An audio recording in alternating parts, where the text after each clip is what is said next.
Impermanence, Anicca. With a preface by Nyanaponika Thera, copyright 2006. Part B of 4. DN 11. For the categorical relation of mind and matter, or name and form, naamaa ruupam, as implied in the foregoing formulation, the following statement of the Buddha is the most adequate and also the best known in connection with our subject. It would be better, bhikkhus, for the unlearned worldling to regard this body, built up of the four elements, as his self rather than the mind. For it is evident that this body may last for a year, for 2 years, for 3, 4, 5 or 10 years, or even for 100 years and more. But that which is called thought, or mind, or consciousness, continuously, during day and night, arises as one thing, and passes away as another thing. SN 12.61. Now, let us get a few quotations from Bertrand Russell.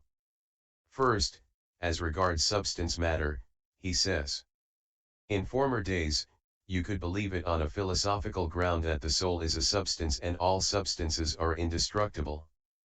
But the notion of substance, in the sense of a permanent entity with changing states, is no longer applicable to the world. A wave in the sea persists for a longer or shorter time, the waves that I see dashing themselves to pieces on the Cornish coast may have come all the way from Brazil, but that does not mean that a thing has traveled across the Atlantic, it means only that a certain process of change has traveled. Einstein's theory of relativity has philosophical consequences which are, if possible, even more important. The substitution of space-time for space and time has made the category of substance less applicable than formerly, since the essence of substance was persistent through time, and there is now no one cosmic time. We found that matter, in modern science, has lost its solidity and substantiality, it has become a mere ghost haunting the scenes of its former splendor. The notion of matter, in modern physics, has become absorbed into the notion of energy. We cannot say that matter is the cause of our sensations. In a word, matter has become no more than a conventional shorthand for stating causal laws concerning events. Thus we are committed to causation as an a priori belief without which we should have no reason for supposing that there is a real chair, or anything, at all. Next, as regards the theory of events, we note that the idea of fixed and static elements of matter has been replaced by that of undeterminable events corresponding to the quantum electrodynamic field theory in nuclear physics, which comes very close to the conception of a non-physical but purely phenomenological idea of naamaa, implied in its primitive significance by categorical, or theory of momentariness, of the abhidhammapi.com. This latter aspect, explicitly philosophical, will be sketched in 5, below. Of this Russell writes, "Everything in the world is composed of events. An event is something occupying a small finite amount of space-time. Events are not impenetrable, as matter is supposed to be, on the contrary, every event in space-time is overlapped by other events. I assume that every event is contemporaneous with events that are not contemporaneous with each other. This is what is meant by saying that every event lasts for a finite time. Time is wholly relational. Space-time order, as well as space-time points, results from the relations between events. Compare with this last statement, and with those that follow, the assertion of Buddhaghosa in a Thessalonii, by time the sage described the mind, and by mind described the time." Lastly, Russell says of mental events, "An important group of events, namely percepts, may be called mental. Mentality is an affair of causal laws, not of the quality of single events, and also, mentality is a matter of degree. What is mind? Mind must be a group of mental events, since we have rejected the view that it is a single simple entity such as the ego was formerly supposed to be. Its constitution corresponds however to the unity of one experience. As a result of these considerations, Russell concludes that first of all, you must cut out the word I. The person who believes is an inference, not a part of what you know immediately. Finally, the logical possibility of an ukadavayado. Theory of destruction, heresy is explicitly eliminated even on this level of merely scientific considerations. Is a mind a structure of material units? I think it is clear that the answer to this question is in the negative. We can conclude this survey by accepting without any further reserve Russell's statement: the problems we have been raising are none of them new, but they suffice to show that our everyday views of the world and of our relations to it are unsatisfactory. 4. Recently, field theory, as a replacement for the abandoned substance theory in physics, has found increasing application, at least as a hypothetical analogy, in other spheres of scientific thought, and even more in philosophical speculations limited to possible, and sometimes to impossible, extensions of special sciences. Its application to parapsychology is of particular interest, for the extension of the subject in which we are interested is beyond the strictly physical sphere of being. It is Gardner Murphy who has given us the most consequent and exclusive elaboration of a parapsychological analogy of field theory, as far as I know. A summarized recapitulation of his thesis is as follows. The action of living matter on living matter is never a case of single cell acting only on single cell. The structural whole or field is always involved. The field principle may hold in psychics as well as in physics, and a psychic field may extend backwards and forwards in time as well as onwards in space. The question, does personality survive death, is therefore in Murphy's view not a reasonable question to ask. If any psychical activity survives, it will become an aspect of different fields and will thus take on new qualities and new structural relationships. It is evident that for him all personal activities are constantly changing context and interacting with those of others, and it may be that each one becomes part of the cosmic process. Another worker in the field of parapsychology, C.G. Broad, investigating the mind and its place in nature from the standpoint of a possible survival of the psi component, draws the conclusion, from the same basic analogy with physics, that we need no longer suppose that, although a surviving psi component may be bodiless, it is necessarily unextended and unlocalized, for we are nowadays well accustomed to such phenomena as electromagnetic fields which cannot be called bodies in the ordinary sense but which still have structure and definite properties and dispositions. We must not think of it, i.e., of the surviving psi component, as something on which an experience makes an impression as a seal does on a ball of wax. On the contrary, such a substanceless theory implies a greater degree of survival than the mere persistence of an inactive psi component. Exponents of the same parapsychological theory also maintain that their hypothesis might offer a more adequate basis for explanation of subconscious phenomena investigated by psychoanalysis, particularly Jung's archetypes, than the initial Freudian attempts, which have been characterized since the first as a scientifically untenable Platonic analogy with pigeonholes as the basic structure of the soul. All these more or less ad hoc analogies with the field theory in physics can be brought down as well to an earlier metaphysical hypothesis, formulated on a broader philosophical basis already by William James, in his Pluralistic Universe, 1909. Speaking of the structure of our inner life, James says, "Every bit of us at every moment is part and parcel of a wider self. May not you and I be confluent in a higher consciousness, and confluently active there, though we now know it not?" The analogies with facts of psychical research, so-called, and with those of religious experience, establish a decidedly formidable probability in favor of the following pluralistic hypothesis. Why should we envelop our many with the one that brings so many poisons in its train?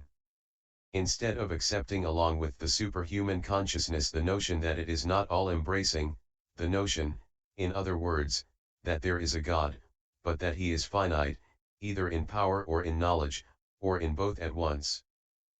This is exactly the basic distinction between the Vedantic and the Buddhist conception of God, or gods, implying also the reason why James, in some respects, was in favor of a polytheistic conception, as a result of our criticism of the Absolute, in the same context. 5. Such adaptation of hypotheses borrowed ad hoc from heterogeneous fields of science could and should be ultimately verified and explained only by proper philosophical investigation, using autonomous methods and established on its own, purely anthropological ground. Since the beginning of the 20th century this has indeed been done, always more clearly and explicitly. The results have been considerable, at least as far as the problem of our primordial concern is involved, the human value aspect of Anicca, its fundamental significance in connection with both duksum and anatta. The proper philosophical attitude was defined, not as pertaining to the physical but rather to the historical worldview, as early as the end of the 19th century, by Wilhelm Dilthey, founder of the modern philosophy of culture. The final pronouncement of the historical worldview is that human accomplishment of every sort is relative, that everything is moving in process and nothing is stable. And yet this historical orientation has not maintained a position of predominant importance in 20th century European philosophy. The most prominent philosopher of culture in the middle of the century, Karl Jaspers, in discussing the priority of the question what is man, as formulated by Kant, points out that this priority does not mean that the knowledge of being is to be replaced by the knowledge of man. Being still remains the essential, but man can approach it only through his existence as a man, i.e., through his historicity. Following Edmund Husserl, who established the most widely adopted logical and epistemological platform for European or continental philosophy in this century, the problem of being has acquired and sustained a role of central importance. In order to avoid its gross misunderstanding, it is necessary, especially from our Buddhist standpoint, to note that Husserl's basic postulate, back to the things themselves, does not in any way imply a substantialist meaning of things in the classical, physically oriented ontology or theory of being, which has been rejected by modern physics.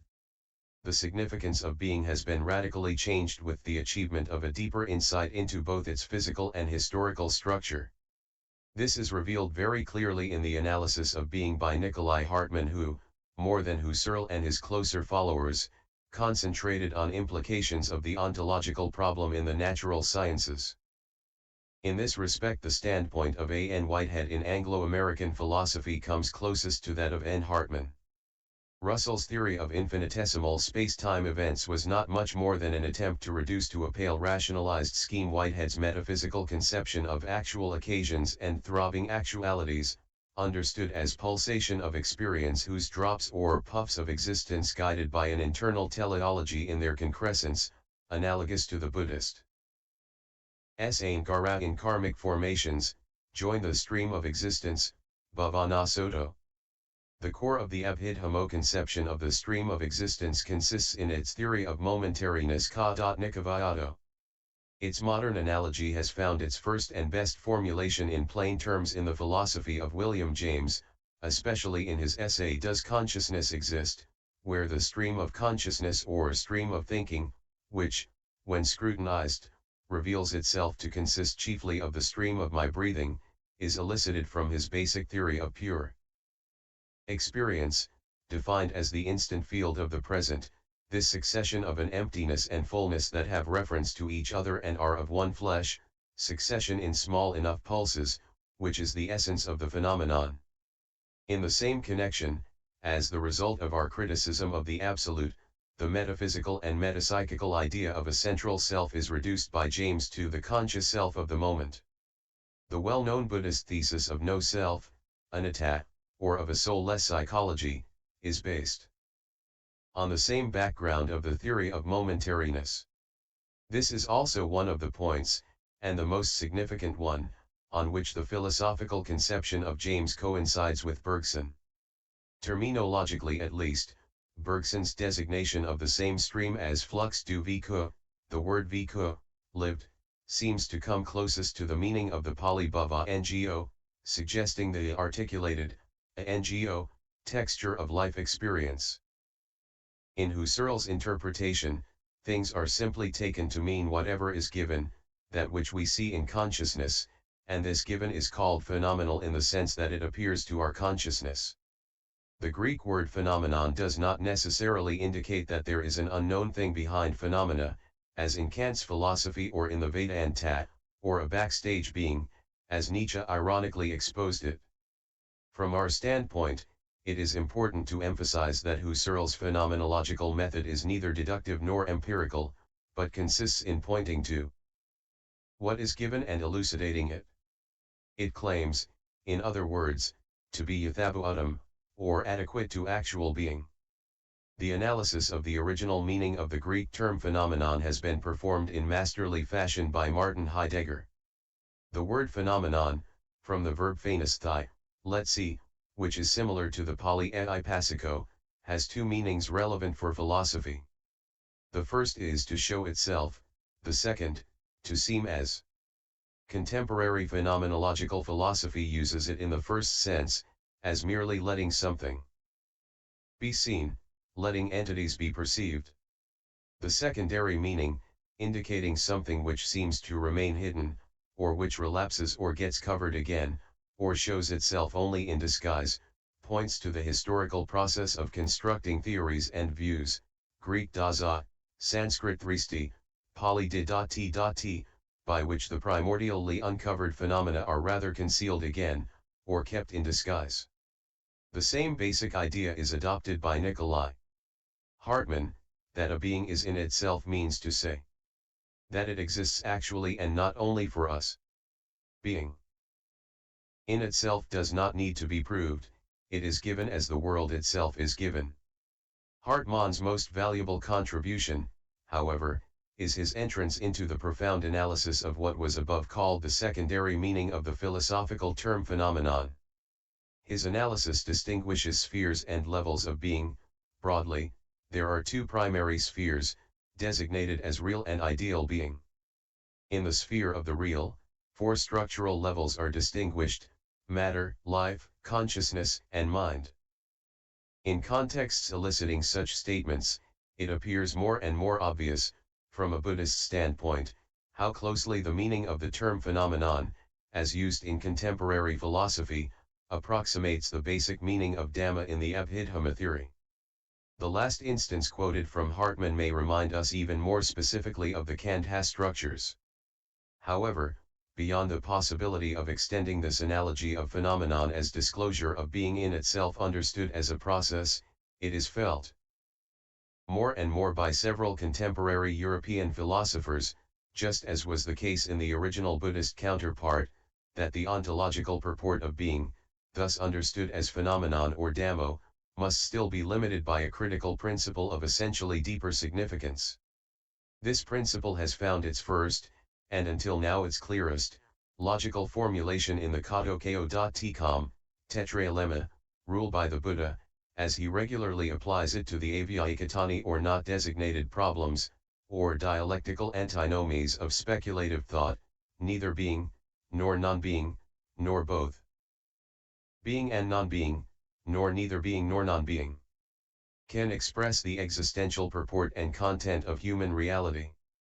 The word being, or any other derivate from the verb to be, cannot adequately express the immediate intuition, vipassana, of existence, or the essence of actuality, as paramatho. This deficiency of the basic ontological term being has been subtly analyzed by Heidegger in his Introduction to Metaphysics. Yet with him the philosophy of existence, or human actuality, has taken a prevalently ontological direction, as a phenomenological analysis of being. It has become a philosophy of our human being in the world, and consequently a philosophy of anguish or duksum, even though it was soon felt that this ontological turning does not, and cannot, adequately reflect either the primordial motives or the ultimate scope of existential thinking. Without entering into the historical background of such inner divergences in contemporary philosophy, I should like to point out a few symptomatic objections which can be compared in their radically anti-ontological attitude with the principle of the Buddha as formulated above. According to the Buddha, the person reaping the fruits of good and bad actions, in a future life, is neither the same one who has committed these actions nor a different one. The same principle applies to the structural identification of a person in any other respect and circumstance, in the stream of one single physical life. The French philosopher Gabriel Marcel, discussing the problem of the structural unity of human personality, comes, at least on the basic level, to the conclusion that the relation between my body and myself cannot be described as either being or having. I am my body and yet I cannot identify myself with it. Existing does not mean being an object. On this supposition, Marcel develops his critical analysis of the two inadequate extreme terms of existence in his main work, Being and Having. Another representative of the same trend in French philosophy, Jean Wall, seems to approximate more nearly the actual meaning of the Buddha's Avyayikatani, specified above, not from formal logical or even linguistic considerations, but rather out of an essentially congenial understanding of the deeper problem. We are concerned with questions which, strictly speaking, belong to solitary meditation and cannot be subjects of discourse. Nicolas Berdyaev, an explicitly religious philosopher close to the same group, has given one of the clearest formulations of the point under discussion. The problem which faces us is being a product of objectification? Is not the concept of being concerned with being qua concept? Does being possess existence at all? Why is ontology impossible? Because it is always a knowledge of objectifying existence. In an ontology the idea of being is objectified and an objectification is already an existence which is alienated in the objectification. So that in ontology, in every ontology, existence vanishes. It is only in subjectivity that one may know existence, not in objectivity. In my opinion, the central idea has vanished in the ontology of Heidegger and Sartre. In agreement with Dilthey's principle, quoted above, establishing the historical worldview of the cultural sciences independently from the scientific investigation of essentially objective physical nature, Heidegger has limited his inquiry on time as the horizon for all understanding of being. Against that background, he has criticized and abandoned the old substantialist ontology. For him, temporality is the very being of human reality. The relation time-mind, as quoted above from Buddhagos's Athesalonai, is for Heidegger also exhaustive for both terms. And yet Berdyaev, like the other anti-ontologist philosophers mentioned here, criticizes even this essential turning in contemporary anthropological ontology, as at least a partial failure to understand authentic existential experience. As a man, Heidegger is deeply troubled by this world of care, fear, death, and daily dullness. Despite this, and beyond that sincerity, his philosophy is not existential philosophy, and the depth of existence does not make itself felt in it. The reason for this was stated clearly and explicitly by Karl Jaspers, who was the first to criticize and abandon the ontological position in contemporary European philosophy, at the same time that Heidegger undertook his essential reform of its fundamental conception. In the view of Jaspers, the ideal followed by ontologies is the perfectioning of the rational structure of the objectified world. Technical sciences have to help us bring about engineered existences. Jaspers was, from the very beginning of his philosophical critique, about 1930, extremely aware of the danger of such scientific technicalization of human existence, as an attempt to bind us to objectified being. Ontology sublates freedom. In his view, it is only as potential existence that I am able to lift myself up from bondage. My chains will thus become the material of being. The opposite way of an engineered civilization will transform me into a slave of that material, and this actually is the typical form of suffering, of dukkha, by which man in the modern age is oppressed. In his advanced years, Jaspers has discovered the Buddhist philosopher Nagarjuna as one of the most congenial minds, while Heidegger, when reading D.T. Suzuki's essays on Zen Buddhism, confessed that this was exactly what he had tried to express all his life long. 6. It was doubt of the material substance of the world which, to a considerable extent, provoked the problem of verifying the very idea of being, of the selfhood of the world, both in its exterior aspect and in that which is interior to the human being in the world. What doubt was at the outset of critical philosophy in the period of its substantialist and objectifying orientation, following Descartes, disappointment, the unsatisfactoriness of the world, has become for the actual, subjectively oriented or introverted, humanistic philosophy of existence. One of the best expressions of this turning can be found in some of the statements of Gabriel Marcel, who, by the way, defines his religious philosophy as a doctrine of hope. Its basic postulate is that philosophy must be transobjective, personal, dramatic, indeed tragic. I am not witnessing a spectacle, we should remind ourselves of this every day. The Buddhist implication of this basic attitude may be pursued still further in the earlier formulation by Kierkegaard: life is a masquerade. Your occupation consists in preserving your hiding place. In fact, you are nothing, you are merely a relation to others, and what you are by virtue of this relation. When the enchantment of illusion is broken, when existence begins to totter, then too does despair manifest itself as that which was at the bottom. Despair itself is a negativity, unconsciousness of it is a new negativity. This is the sickness unto death. It is only by abandoning the attitude of fascination for the spectacle of the statically staged being of the world that man becomes sufficiently movable that he is fit to plunge into the stream of existence, no longer attached to some stage prop or remainder. Is only then that he can really start swimming along that stream of sa.misaro, realizing that it is pure and simple anicam or impermanent flux, and that he can eventually become aware of the advantage of crossing it. This is the point which contemporary European philosophy seems to be about to realize. It is essential for this realization that the principles of anicam and duksam be inseparably reconnected through the intuition of their immediate interaction. In the actual situation, it will no longer even be necessary to deduce explicitly the idea of anatta as the dynamic resultant of the confrontation of the first two principles. Just like anicam, anatta has already become a truism for most Europeans, whom a standardized mental training, both scientific and philosophical, has carried beyond the God and soul dogma. The phantom of the Western version of a materialistic Ukadavayato is likewise about to be dispelled.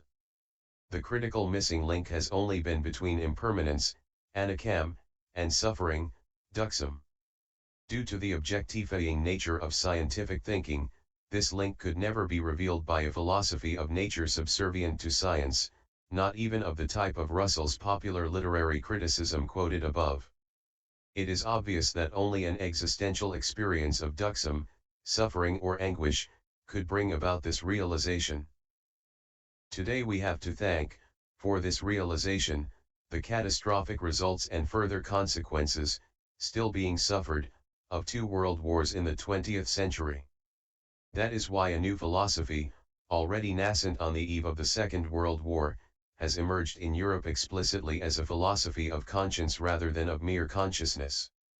It should appear equally obvious that in such a philosophy there is no longer any place for the stubborn false dilemma, philosophy or religion.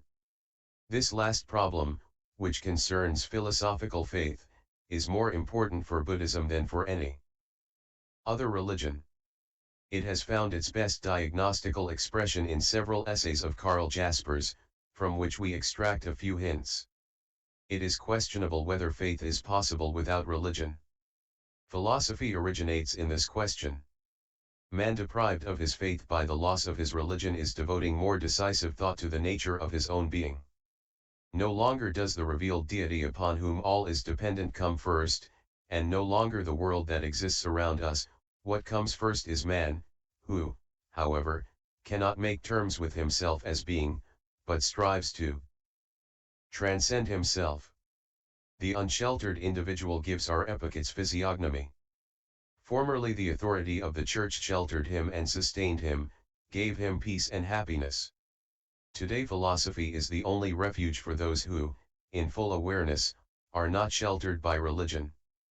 Obviously, faith is here no longer understood as a belief in any revelation, but as reasonable trust in a qualified spiritual guide whose moral and intellectual capacities have to be carefully tested in each single case by a sound and mature criterion, apa.n.nako damo, such as was established by the Buddha in his critical discourses on religion, apa.n.nakasuttam and ca.nkisuttam, mn 60 and 95, in order to exclude empty and blind transmission of religious traditions as a basket handed over from one to the other, or in a string of blind men.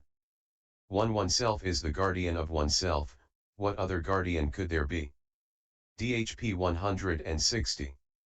Jean-Paul Sartre is another philosopher who, though himself not religious, realizes the tremendous importance of the religious problem from the bias of our critical age, and still more specifically from the bias of the deepest metaphysical implications of the idea of Anicca, as non-substantiality, undermining the scientific foundation of 19th-century materialism. The tragic situation of human reality in the world consists in the fact that due to his karmic freedom man is not what he is, man is what he is not. This statement, whose implications have scandalized many conservative Christian minds, nevertheless corresponds to the gist of St. Augustine's thought as rendered by Jaspers out of a different deeply religious concern with the undeniable facticity of the same existential situation. I am myself, but I can fail myself. I must put my trust in myself, but I cannot rely on myself. As for Sartre, his first deduction from this basic realization of Anicca is that as such man is a useless passion. Human reality is the pure effort to become God without there being any given substratum for that effort. Desire expresses this endeavor. Fundamentally man is the desire to be. As such, he is always only a project, ceaselessly catapulted from the past to the future, as Ortega y Gasset has formulated it, without a natural possibility of finding poise in his own present. This is the tragedy of his temporalization, whose ultimate meaning is Anicca. This is how the existence of desire as a human fact is sufficient to prove that human reality is a lack. How, then, is a possibility of ultimate escape or liberation conceivable? It is because human reality is a being such that in its being is in question in the form of a project of being. On this basis only, we can ascertain more exactly what is the being of the self, it is value. He who wants to delve deeper into such possibilities, it would seem, should follow the advice of Gabriel Marcel or of Berdyaev, and try to cross beyond the possibilities expressed in any philosophy of being. The Buddhist fitting, or raft, though considerably larger in its basic frame, is readily adaptable to their explicit requirements, neither being, nor non-being, nor both being and non-being, nor neither being nor non-being. An astonishingly close analogy between the formulation of the four antinomies of the dialectical reason by Kant and the same basic structure of the four groups of views, in the Brahmajala Suttam, DN1, has been singled out in my papers, Dependence of Punerbhava on Karma in Buddhist Philosophy, and My Approach to Indian Philosophy, in Indian Philosophical Annuals, Volumes IN2, 1965, 1966, under my lay name Chidamal Vilyachich. Continued Part C.